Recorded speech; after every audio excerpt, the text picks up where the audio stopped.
oscura perché non emette luce, ma anche perché non è sensibile ad altre forme di radiazione, da quello che ho capito. Cioè è oscura non soltanto perché non è visibile, ma anche perché non è visibile ad altre radiazioni in generale. Diciamo, quando diciamo visibile noi intendiamo... visibile non solo alla esatto, luce ordinaria, esatto, visibile a qualunque forma di radiazione. E quindi volevo sapere se ci sono, come immagino, degli esperimenti in corso per cercare di caratterizzare la materia oscura in qualche modo. Allora, che cosa pensiamo di materia oscura? Sulla materia oscura abbiamo delle idee un po' più complete, e abbiamo molti esperimenti dedicati. Quindi pensiamo che sia fatto di particelle, semplicemente non riteniamo che queste particelle siano quelle ordinarie, non sono né protoni, né neutroni, né elettroni, né neutrini, ma pensiamo che siano particelle che noi tendiamo a chiamare esotiche. Esotico vuol dire che sono predette da teorie più complicate, ma non le abbiamo ancora trovate.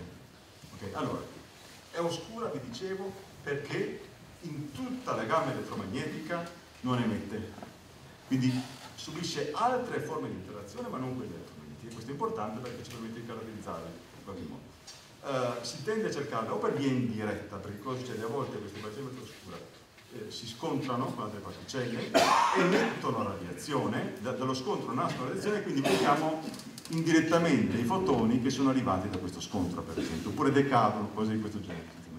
Si cerca con l'EHC, di cui ho parlato questo esempio, per esempio, si cerca con esperimenti underground sotto il Gran Sasso, per esempio, e altri esperimenti underground. Diciamo, c'è un enorme, io vorrei dire che la stragrande maggioranza delle fisiche particelle elementari oggi è proprio dedicata alla ricerca della materia oscura. Ha dei nomi abbastanza esotici, tendo a pensare che sia il cosiddetto neutralino, che è la particella supersimmetrica più leggera, non dice molto, oppure sia il cosiddetto assione, in questo caso non vi dica molto, però sono delle particelle.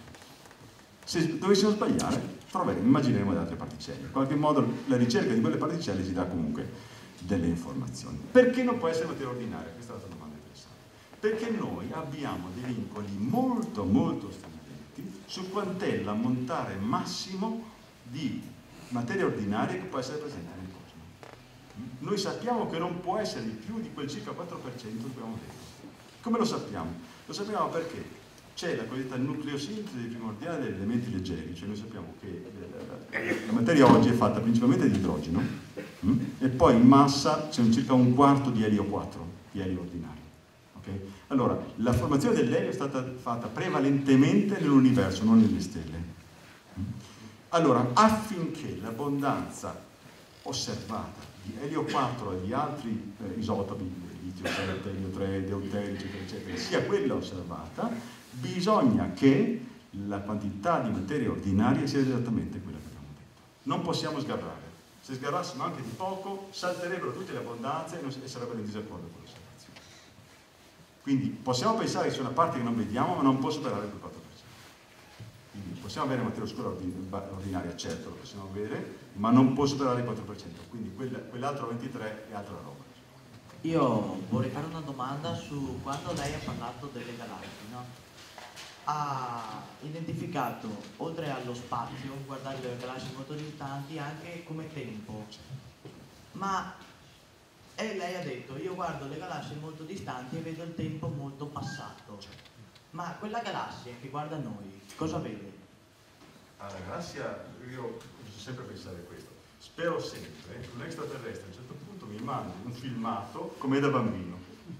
Lui lo può fare, io non lo posso fare, lui lo può fare, no? Nel senso che può avermi filmato quando ero bambino, e poi me la rimanda perché sono diventato vecchio. Okay? Quindi la galassia vede me da bambino, vede il mio passato. Il sistema che è relativo a me vede il passato distante, il sistema che è relativo a quella galassia vede la galassia come passato anche la mia.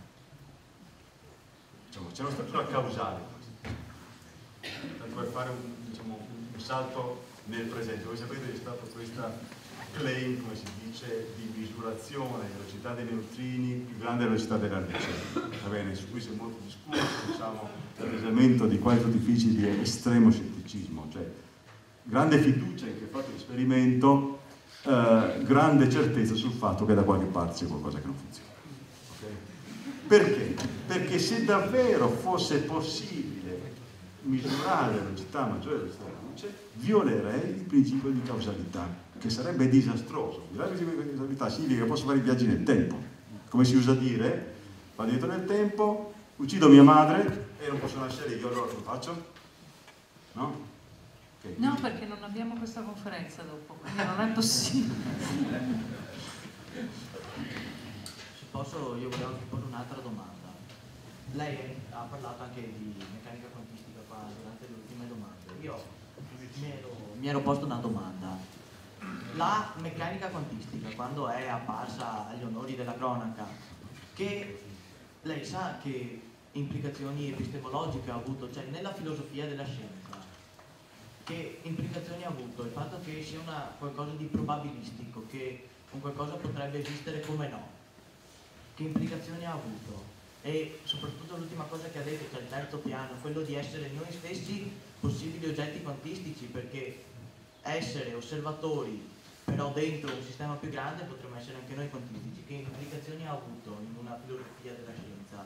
Se lei lo sa, le chiedo. Sinceramente non le so rispondere in modo adeguato, perché è un campo, diciamo, non sono un filosofo della scienza, questo è un campo molto, molto scivoloso, diciamo così. Ha avuto sicuramente delle implicazioni molto forti. Tendo a pensare che nella divulgazione sia un po' esagerato questo aspetto, questa famosa frase Dio non ha giocato a dadi col mondo, è un eccesso di semplificazione e tra l'altro c'è un eccesso di personalismo in queste cose. Purtroppo siamo tutti abituati a, come dire, idolatrare alcune persone, a dire Einstein ha costruito la relatività, ma per carità, Einstein è fatto insieme a 3000 persone. Bene. Poi lui è un po' più bravo degli altri, insomma. Magari c'erano anche gli altri più bravi di cui abbiamo saputo meno, e questo è sempre vero. Quindi da una parte dobbiamo stare attenti a pensare che c'è un processo molto lento che coinvolge tantissime persone, che porta a certi risultati, quindi quando questi risultati arrivano, come dire, anche la filosofia è pronta, perché sono arrivati molto gradualmente. No? E il secondo aspetto, diciamo, che dobbiamo stare attenti a non esagerare nell'aneddotica, ecco, perché non mi riferisco sul discorso, ma appunto a questo discorso su giocare a scacchi, su giocare a dadi. Direi che rinnovo anch'io i ringraziamenti al professore per questa indubbia importante serata. Lo ringrazio anche perché ha saputo, diciamo, diplomaticamente distruggere le certezze del nostro egocentrismo. Buona serata a tutti e grazie ancora.